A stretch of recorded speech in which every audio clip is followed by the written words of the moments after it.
Church on the River. So glad you decided to continue with the story with us. We've been in the beginning for a long time, and now we're getting into the climax of the story. Today we're going to focus in on one of the themes of the story, the king. Now, a lot has happened since the very beginning of the story, and really our very first insurrection. Since then, we've not done too well waiting for this promised snake crusher, this promised sacrificial savior, the one that is going to be the pure firstborn ruler. We've been a little bit like insurrectionists in every single generation. Certainly we have not waited for our true king. The cross that we're going to examine today is really, if you will, the pinnacle of our insurrection, and yet it's also the true king's crowning moment. What you're going to see today as we go through the text is it demands a question be answered of us. Is Jesus my king? Is Jesus my king? Now, last week we were hanging out talking about the lamb at the supper, if you will, the last Passover meal that Jesus has with his guys and the communion that we celebrate today. Since that time, he's gone to the Garden of Gethsemane. He's asked for the cup to be passed from him to his Father. He's talked to his disciples, and ultimately he was betrayed by one of them and abandoned by the rest of them, especially when he told them to drop their swords. He stood before the religious rulers, and they mocked him. They beat him. They spit on him. He's now standing before Pilate with the charge of insurrection or claiming to be king. At this time, he's silent, which typically is an admission of guilt. Why would he be silent? He's silent because he's carrying our guilt in this moment. Ultimately, though, even then, Pilate finds him innocent of insurrection. And then an ironic exchange takes place. One that is not guilty of insurrection is exchanged for another that is guilty for insurrection. The Jewish people have chosen a son of the Father for Jesus the Christ. They've chosen Barabbas in place of Jesus. Why? Why would Pilate give in to this? Ultimately, you see in this story, he gives into it as their ruler to avoid another Jewish attempt at insurrection, a mob getting out of hand. Ultimately, the insurrection reaches a boiling point where the crowd shouts out, "His blood be on us and on our children." Now that's ironic, because friends, that's exactly what they need. And after this moment, he is taken away and he is scourged. That means they have like this whip with multiple tails on it. Bone fragments and metal pieces that was designed to catch and rip the flesh away from the bone, sometimes even exposing organs. It's after this moment that we pick it up in the book of Matthew, chapter 27. My encouragement for you is this, to read these portions of Scripture that will be on your screen. Matthew 27 through 31. Then the middle portion is found in John 19, verses 14 through 16. And then the final portion is Matthew 27, 32 through 37. Take some time right now to read through those passages, and we'll pick it up together on the other side.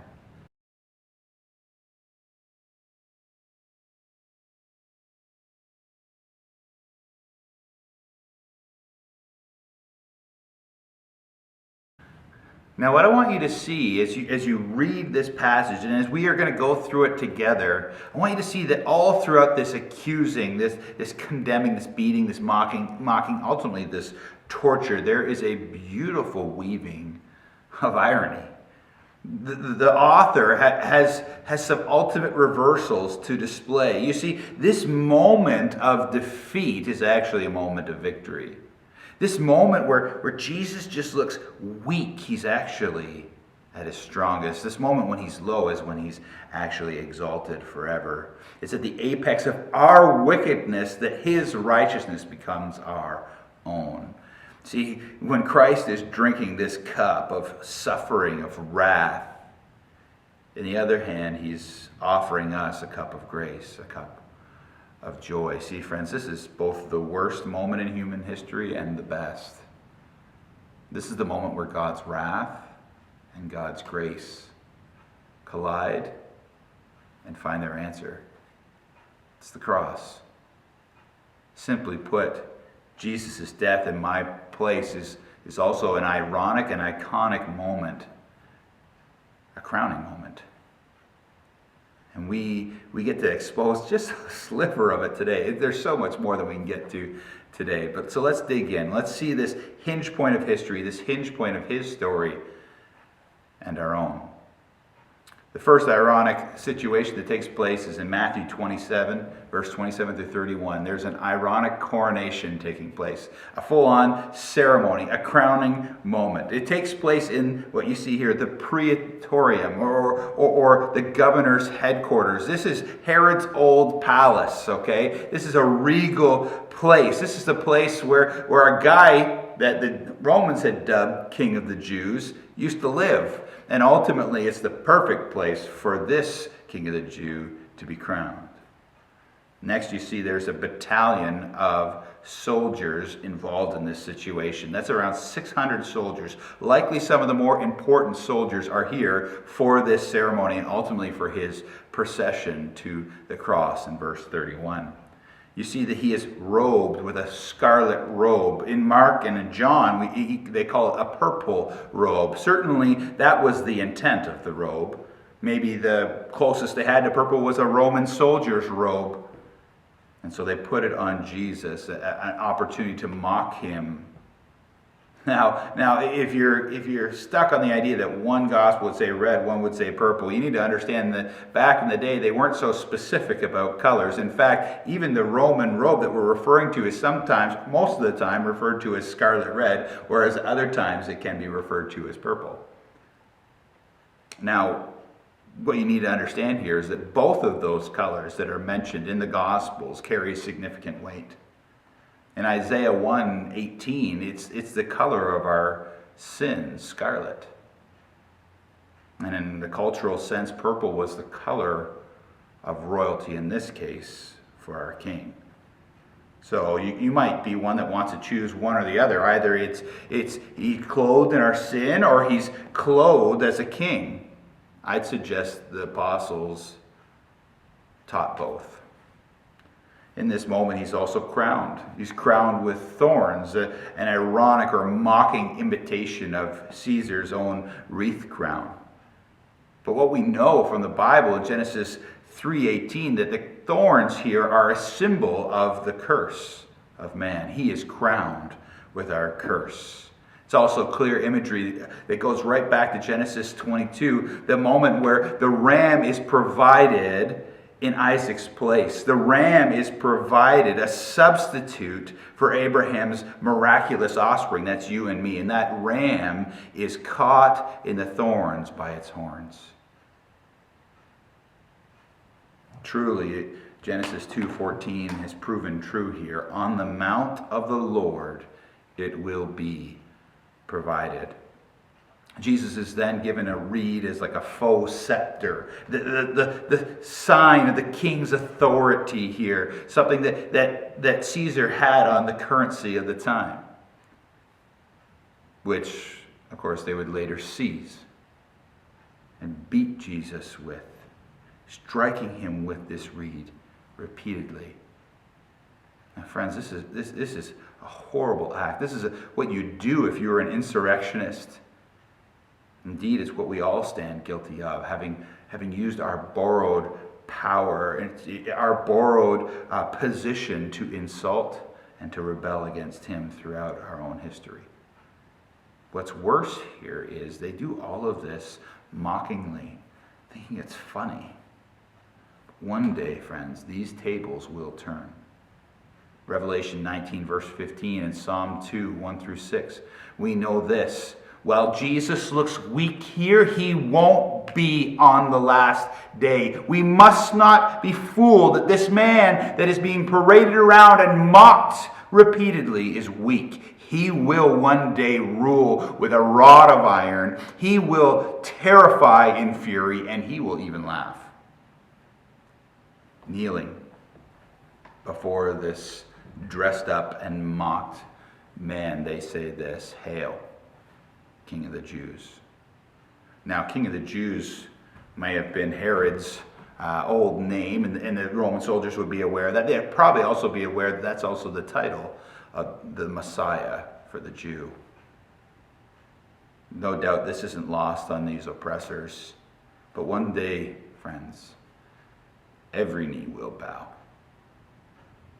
and every tongue will confess that Jesus Christ is Lord, to the glory of God the Father. Now, I don't have to tell you, saying "Hail, King of the Jews" and dressing a man up like this is exactly what you do at a coronation. This is ironic. Coronation.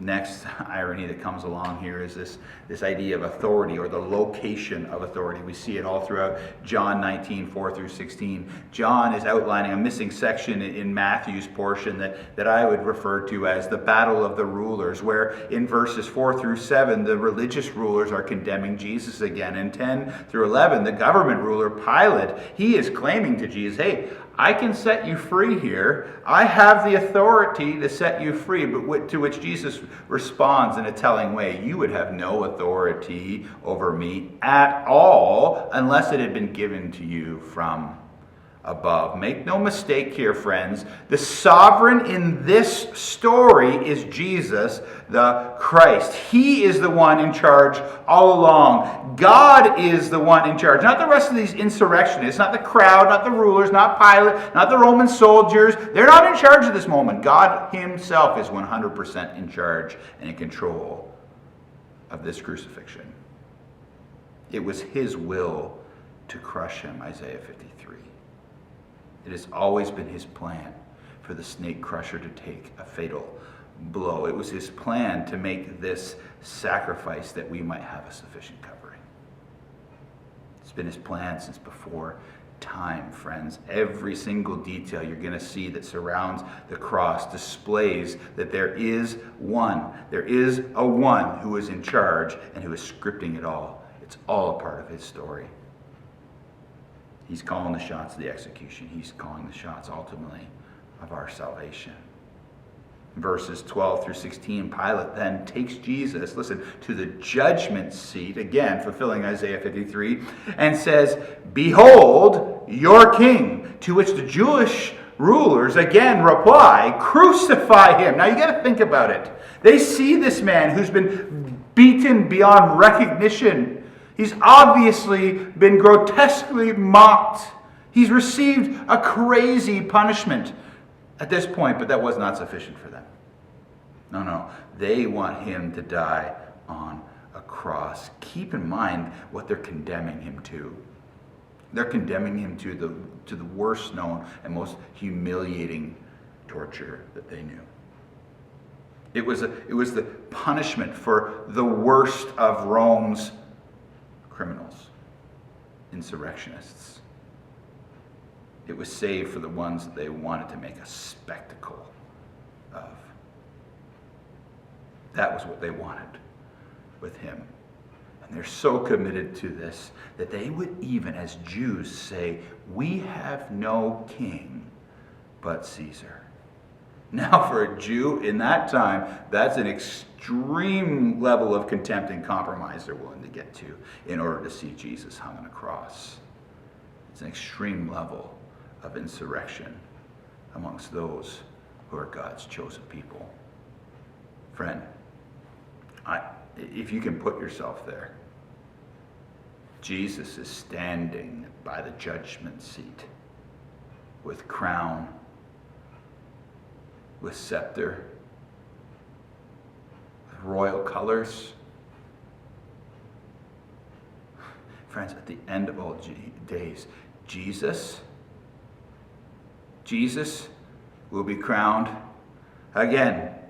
And at the end of all days, Jesus will sit on a judgment seat again. Could you imagine appearing before him having done that? Hebrews 10:30-31 comes to mind. For we know him who said, vengeance is mine, I will repay. And again, the Lord will judge his people. It is a fearful thing to fall into the hands of the living God. While Jesus is silent here, he will not be silent on the day of judgment. Now here comes another level of irony in Matthew 27, verse 32-37. Hopefully you're following along with me. Having ushered Jesus now to a garden's entrance, it's time to deal with an ancient issue that started in a garden. They take wine mixed with gall, a potent, a poisonous narcotic, and they offer it to Jesus. Now, what is this mixture? Why this offering? Well, this is often what they would offer the guys just to stupefy them. It wasn't a pain reliever. It was something that would stupefy them so they could keep him under control and nail his hands and feet to the cross. This gall, this myrrh mix, was a powerful narcotic. Psalm 69, verse 21 comes to mind here. They gave me poison for food, and for my thirst they gave me sour wine to drink. Now Jesus, in this situation, realizes the poisonous narcotic that they're offering to him, this gall. He refuses it. Yet he would later receive the wine. So it wasn't the wine part that he was avoiding. It was the gall part that he was avoiding here. He must drink the cup of wine, but he must experience all the wrath, all the dregs of it with his senses sharp. Notice, in no way is he resisting this sacrifice. He didn't need to be stupefied to let his hands be nailed to the cross. This is devastating, but friends, this is his plan. Verse 35, he's then crucified, which means that he is raised up at this moment. He has been elevated on the cross. This is a humiliating moment. This is a torturous moment. This is a moment where he is going to die of asphyxiation. Yeah, I had to look down there. I can hardly say that word, let alone spell it. But he's going to die of asphyxiation. The irony here is the one who breathed life into us is about to be robbed of his breath by us. This is something that he said, though, must happen. It must happen in order to draw all people to him in faith and salvation. This is something he's been predicting throughout his ministry, and he's been fulfilling pictures that have given throughout time, according to John 3:14-16 and John 12:31-33. Ultimately, this is going to be a big moment. This is a moment when he's going to defeat the ruler of this world. This means that the snake is now going to be dealt with in this moment, on this cross. This is the moment the cross is going to turn from a point of defeat to the point of victory eternally. This is the moment that he becomes a curse for us. Deuteronomy 21:23 and Galatians 3:13, meaning that he has faced, friends, the curse for you. Meaning in this moment, on this cross, he is disarming sin and death for you. See, his enemies think that they're degrading him in this moment. But friends, make no mistake, he is going to be worshipped precisely because of this moment for eternity. And some of the last pieces of the puzzle come into place here in verse 35. The garments that he's wearing are divided. It means he's naked now. Now remember the shame of Adam and Eve? He's about to feel the completed shame here. He's been sold. He's alone. He's sorrowful, betrayed. He's been arrested, abandoned, rejected, accused, despised, beat, whipped, mocked, judged. And now the last thing in his possession is about to be taken from him, the very clothes on his back. Now he's naked for all the world to see. Now, you might have had that dream when you were a kid of being found naked in the cafeteria, friend. That does not hold a candle to this moment. Ultimately, this moment, though, is sovereignly being fulfilling Psalm 22, verse 18. By the way, the psalm that's entitled, my God, why have you forsaken me?" See, friends, this is the lowest of the low moments.